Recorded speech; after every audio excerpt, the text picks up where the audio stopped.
Good morning. आज का topic है interrogative sentences beginning with helping verb with old tenses. सब टेंसेस के डायरेक्ट स्पीच के वाक्य इनडायरेक्ट में कैसे परिवर्तन करेंगे, हम इसके नियम को देखें। जैसे पहला वाक्य है first, she said to me do you go to school on Sundays. क्या आप इतवार को स्कूल जाते हैं, किसी ने पूछ लिया। तो अब ये क्या है, क्वेश्चन मार्क है। यहाँ क्या है, ये क्वेश्चन मार्क है। जब क्वेश्चन मार्क तो WH का क्वेश्चन है नहीं, ये है हेल्पिंग वर्ब का। Do, does, may, might, can, could, shall, should, would, ये सब क्या है, is, am, are, I, N, G, ये सब हेल्पिंग वर्ब का अगर ये हो तो हम क्या करें, कनेक्टिव क्या लेंगे। सबसे पहले समझो वेदर, WHETHER, वेदर। WEATHER मत कर देना, वेदर वो मौसम होता है। WEATHER नहीं, WHETHER वेदर। या इफ, आप इफ से बना लो इनको, क्वेश्चन को करेक्टिव कंजक्शन इफ बना के आप इन वाक्यों को आसानी से कर सकते हैं। जैसे कि हम WH में किया आपको सिखाया, वैसे इसमें हो जाएंगे, बस इफ से जोड़ दो आप। अब सी क्वेश्चन पूछा जाता है, सी आस्क्ड मी, डू हटाओ, साधारण वाक्य में लाओ। इफ, अब सब्जेक्ट लाओ, यू को आई के अनुसार। इफ आई, अब डू, डज हम प्रेजेंट टेंस में लाते हैं, इसको हम किस में ले जाएंगे, रिपोर्टिंग में पास्ट टेंस में है तो हम इसको पास्ट इंडेफिनिट टेंस में ले जाएंगे, सेकंड फॉर्म ऑफ वर्ब। तो क्या करोगे, इफ आई गो की सेकंड फॉर्म होती है went. If I went to school on Sundays, S बड़ा करो, हमेशा कैपिटल लेटर आता है मंथ्स में और डेज में, संडे, मंडे, एस कैपिटल सब में, पहला अक्षर कैपिटल। और जनवरी, फरवरी, मार्च जो महीनों के नेम्स है उनमें भी कैपिटल लेटर शुरू होता है, जनवरी, फरवरी, ऑन संडेज और फुल स्टॉप। ये लो, ये वाक्य आपका बन गया। अब यही वाक्य है, do you inverted comma, do you not go to school on Sundays. ये फिर क्वेश्चन वाइज नेगेटिव इंटरोगेटिव वाक्य है। इंटरोगेटिव तो है लेकिन नेगेटिव है, इसलिए ये प्रेजेंट इंडेफिनिट का है। इसको पास्ट इंडेफिनिट टेंस में कैसे बनाएंगे ये आप देखेंगे। तो शी आस्क्ड मी, आस्क्ड पूछा है, मी इफ, वो इफ से जोड़ोगे आप यदि हेल्पिंग वर्ब का प्रश्न है तो। इफ, अब सब्जेक्ट को पहले लिया आप क्योंकि साधारण वाक्य बनाना है। इफ आई, अब नेगेटिव में क्या होता है, डिड नॉट फर्स्ट फॉर्म आती है पास्ट इंडेफिनिट टेंस में। I went to school, I did not go to school, negative इसका होगा। तो if I did not go to school on Sundays, इस प्रकार से ये वाक्य हो जाएगा। शी आस्क्ड मी, उसने मुझसे पूछा, if I did not go to school on Sundays. तो ये आ गया आपका प्रेजेंट इंडेफिनिट टेंस का वाक्य, प्रश्नवाचक वाक्य जो इनडायरेक्ट स्पीच में बदलवाया गया है, आपके शब्दों के द्वारा उसका परिवर्तन कर दिया गया है इसमें। अलग वाक्य, I said to him,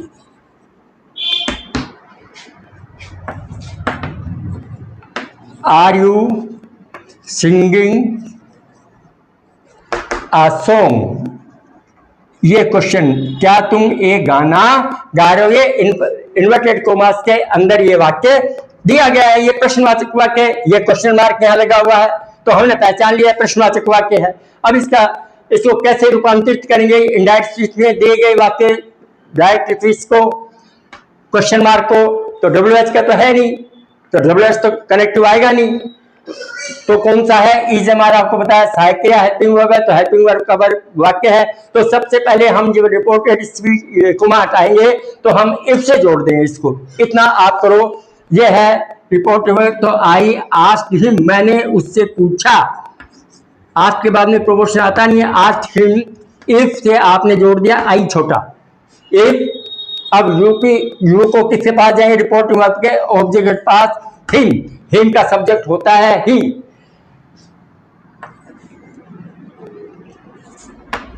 if he is am are को पास्ट प्रेजेंट कंटिन्यूअस टेंस है, कौन सा टेंस है, is am are plus I N G लगा हुआ है क्रिया में, वो प्रेजेंट इंडेफिनिट था पहले वाला, ये प्रेजेंट कंटिन्यूअस है, इसको वाज वर आई एन जी में ले जाओ, इतना ध्यान रखो तो सरल हो जाता आपके लिए वाक्य।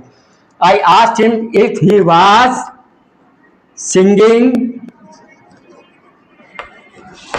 अ सॉन्ग, ये वाक्य आपका बन जाएगा इनडायरेक्ट स्पीच का। तो ये हो गया प्रेजेंट कंटिन्यूअस का।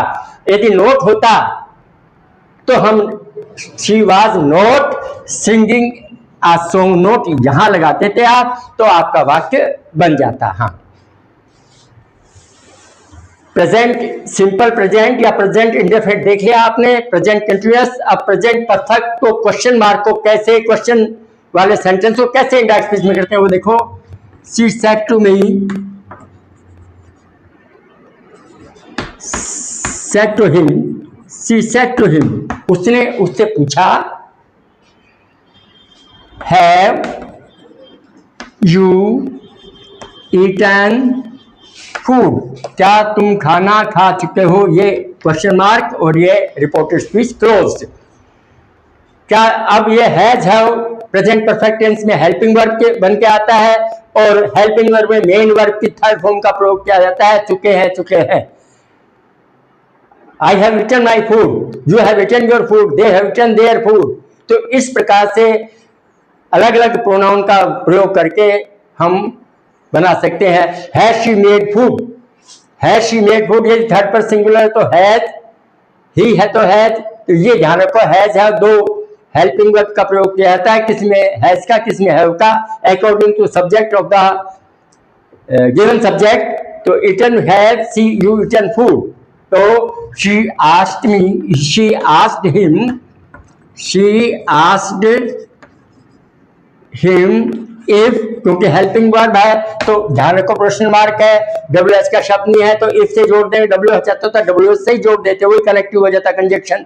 अब यहाँ कंजक्शन है, इफ यू को इसके पास ले जाओ, have you have, if he.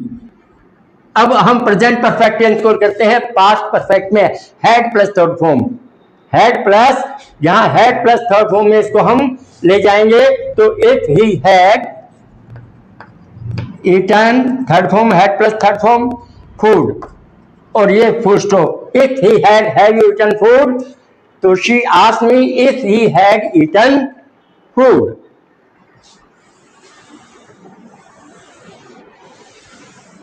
Present perfect को पास्ट में ले जाते हैं, ठीक है, ये आप ध्यान रखो। अब आता है past tense, she said to me, और पास्ट इंडेफिनिट टेंस किस में जाएगा, प्रेजेंट इंडेफिनिट पास्ट इंडेफिनिट में, पास्ट इंडेफिनिट दिया क्वेश्चन मार्क तो किस में जाएगा, ये देखो, डिड दे मेक स्वीट्स, ये question mark, mark of interrogation, did they make tea, did they make sweets, क्या उन्होंने मिठाइयां बनाई। तो अब डू डज होता तो प्रेजेंट इंडेफिनिट, अब डिड आया तो पास्ट इंडेफिनिट, क्वेश्चन मार्क आ गया, डिड के साथ फर्स्ट फॉर्म आती है, सेकंड फॉर्म मत लगा देना, है सेकंड फॉर्म का ये, वैसे वाक्य सेकंड फॉर्म का पास्ट इंडेफिनिट का, लेकिन नेगेटिव वाक्य में डिड नॉट फर्स्ट फॉर्म या डिड फर्स्ट फॉर्म आती है। तो इस प्रकार ध्यान रखो, शी आस्क्ड मी, इफ से जोड़ो, इफ अब पास्ट इंडेफिनिट को ले जाएंगे आप पास्ट परफेक्ट में, पास्ट अब दो टेंस हो गए जो पास्ट परफेक्ट में जाते हैं, वो ध्यान रखो, एक तो हैज है प्लस थर्ड फॉर्म, एक पास्ट इंडेफिनिट टेंस, ये दोनों इनडायरेक्ट स्पीच में हैड प्लस थर्ड फॉर्म में ले जाया जाता है इनको। If she asked me if, third person no change, reported speech में है तो they had plus third form made, make की second form third form made होती है। कई बार मैंने ये देखा कि बच्चे MAKED लिख देते हैं, मेक, जो कि बहुत भारी ऑब्जेक्शनेबल है। मेक मेड मेड मेक भी कर देते हैं, मेक मेक मेड। ये ध्यान रखो, छोटे बच्चे काफी अक्सर ऐसी गलतियां आती हैं, हमने देखे क्वेश्चन पेपर जांच चेक करते time. She asked me if they had made seeds, क्या वो सीड्स बना चुके थे। ये वाक्य आ जाएगा आपके इनडायरेक्ट स्पीच का। हाँ, नेक्स्ट टेंस है future tense, future indefinite tense. देखो आप,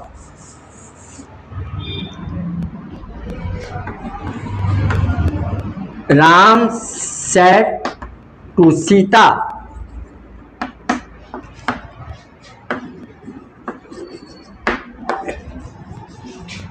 will you serve me some food। ये क्वेश्चन मार्क और ये इन्वर्टेड कॉमास क्लोज्ड। अब ये किससे है, विल और शैल कौन से टेंस में आते हैं हेल्पिंग वर्ब बन के, फ्यूचर इंडेफिनिट टेंस में। ठीक है, I will eat food, I shall go to school, जो भी वाक्य हैं उनमें विल शैल का प्रयोग करके हम फ्यूचर टेंस बनाते हैं। तो विल का पास्ट टेंस आपको बताया, पहले भी बताया, वुड होता है, इसको वुड मान लेते हैं, इसका पास्ट टेंस वुड है। तो हमने देखा W तो है लेकिन H नहीं है इसमें, इसलिए हेल्पिंग वर्ब का क्वेश्चन है। हेल्पिंग वर्ब के क्वेश्चन में हम क्या करेंगे, विल को वुड में चेंज कर देंगे और इफ से कंजक्शन लाके वाक्य को जोड़ देंगे, इन्वर्टेड कोमा हटा देंगे, प्रश्नवाचक चिन्ह भी हटा देंगे, फुल स्टॉप लगा देंगे। क्योंकि इनडायरेक्ट स्पीच में जब हम किसी डायरेक्ट स्पीच के इनडायरेक्ट स्पीच में बोलते हैं तो उसमें प्रश्न हम नहीं करते, करने वाले ने किसने किया होगा किससे, लेकिन हम थोड़ी प्रश्न कर सके, हम थोड़ी प्रश्न कर रहे हैं, वो तो हम तो अपनी भाषा में उसका उत्तर देंगे, उसका आंसर प्रकट करेंगे। तो राम आस्क्ड सीता, सीता से कहा, तो एक से वाक्य को जोड़ो और यहाँ यू की जगह सीता के पास जाओ, सीता का फेमिनिन जेंडर है तो आप शी लाओगे, यहाँ क्या लाओगे, ही नहीं लाओगे, Sita. That she, if she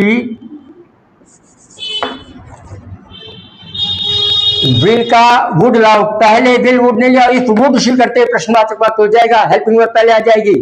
M I going to school, तो एम आ गया, हेल्पिंग वर्ब आ गया, हो गया क्वेश्चन। क्वेश्चन बनता नहीं है इनडायरेक्ट स्पीच में, तो हम इसको इफ ले आएंगे और आराम से तसल्ली के साथ देखो, यू है, यू के ऑब्जेक्ट रिपोर्टिंग वर्ब के, ये रिपोर्टिंग वर्ब है, इसके ऑब्जेक्ट के पास जाएंगे, रिपोर्टेड स्पीच है।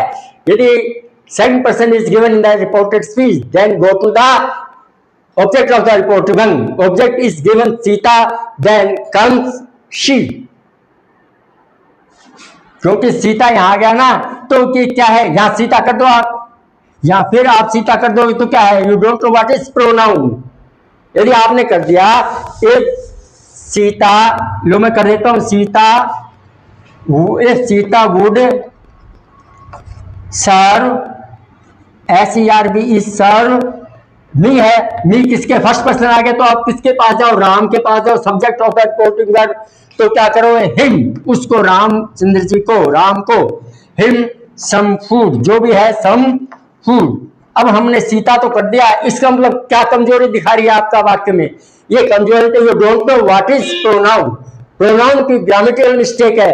तो यदि एक नंबर का नंबर है, you will get half of 1, एक में से आधा ही नंबर मिला, क्योंकि यहाँ जो don't know what is pronoun, pronoun is the word which is used in place of noun, pronoun is a word which is used in place of noun. Pronoun वो शब्द है जो संज्ञा के स्थान पर प्रयोग किया जाता है।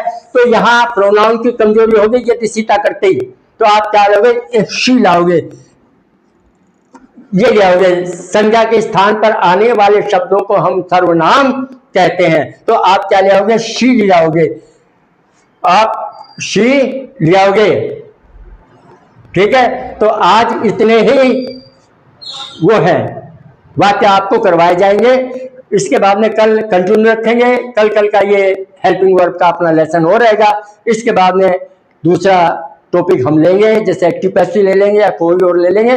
अब आप चैनल को सब्सक्राइब करें, और इसको शेयर करें, लाइक करें, बस यही मेरा आपसे निवेदन है। Thank you.